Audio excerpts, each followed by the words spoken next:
Well, hello.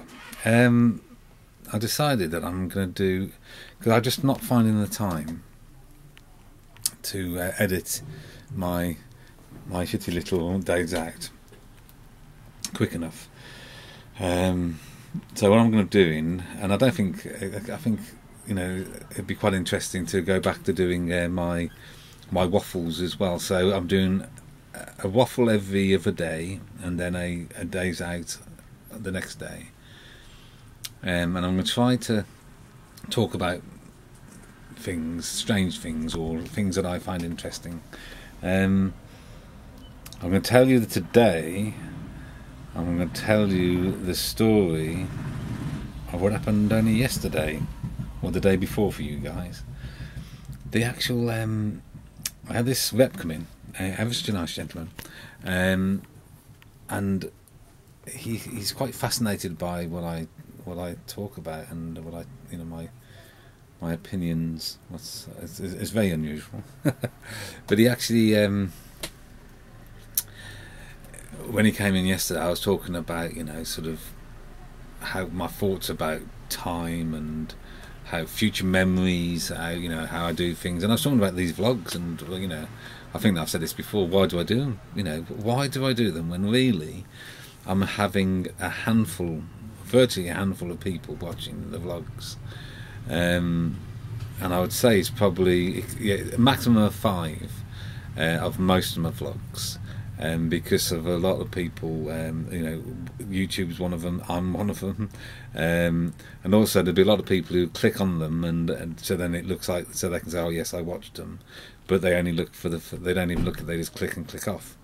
Well, it's all fine, it's all beautiful, and I like I said, I've never been able to find a real good reason why I do these anyway. I just know that they're very important for the future. And I was talking to him about my philosophies and my thoughts and things, and he's fascinated by them. He's absolutely fascinated. I don't think he's just been polite, I really don't. He did say he'd be looking at them. He looked at yesterday's, or the day, the day, anyway, you know what I mean. The one when I was talking about the kitchen, and about how I felt scared in there, and unnerved, and not sick as I go in there. I didn't really explain it very well actually on the vlog, but I do actually feel physically sick. I feel really quite frightened about going in there. And it's a strange, and it makes completely sense now when I've worked out what it was, and how many times. And anyway, I'm going over a vlog. So anyway, we was talking about things, and I discussed something that I said to him, and I thought, I haven't ever actually put into it this way before, and I think it's true. If you think, as I do, that I have been non-existent for the first 30 billion years of the universe, and after 96 years I'll be non-existent for eternity in future, that, and I think it's eternity backwards actually as well. I don't think it's 13 billion years. We're only counting from our Big Bang, so it's eternity either way. So this opportunity of consciousness, and to be aware, and to be able to think, and like I am now, being stupid, is such a, well, it's such a flash, such a moment. And because we have when these molecules are remade in billions of years time from another star, from another thing, and then we're recreated again into another conscious being, there is no connection bar from our parts of me will be in them. But when I say parts of me, I mean obviously neutrons are tiny little bits, and that will actually.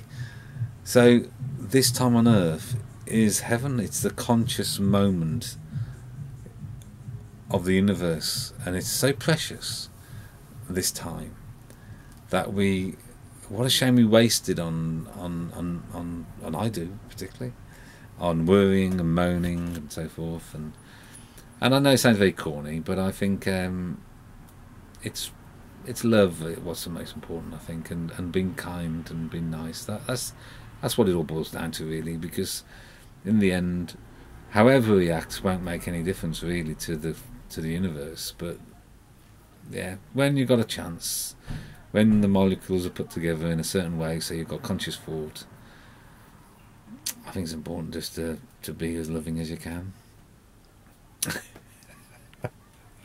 So, anyway, there we go. There's another waffle. I had a strange dream last night about a baby that was diagnosed with a brain tumour and was going to die. She was 6 months old and she was going to die in 6 months' time, so she'd have a year in this world. And I thought, well, you know, and it got me thinking about what I said about this being heaven. This is the moment of conscious wonder. And how I have the audacity to say that people whose lives are terribly ruined, and people living in other countries where, you know, dying of starvation is a possibility. How can you call this place heaven? Well, I suppose because there's nothing else. So make a good job of it now. We're blessed to live where we live, and to have the world we live. We have no right to moan, really, in the summer things.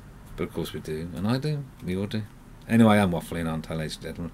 I'm going to try another thing. If I'm going to do this every other day, I'm going to try to give a topic and talk about things. And one of the topics I want to talk about is, you know, what am I made of? You know, if matter can never be destroyed, then this can never be destroyed. What is the sum of it? It's just going to be moved around and taken to different places. But what this is will never be this again. In fact, you know, I'm oh bloody hell! I'll shut up now. Honestly, sorry. Anyway, I am waffling now, and it is time to say goodbye.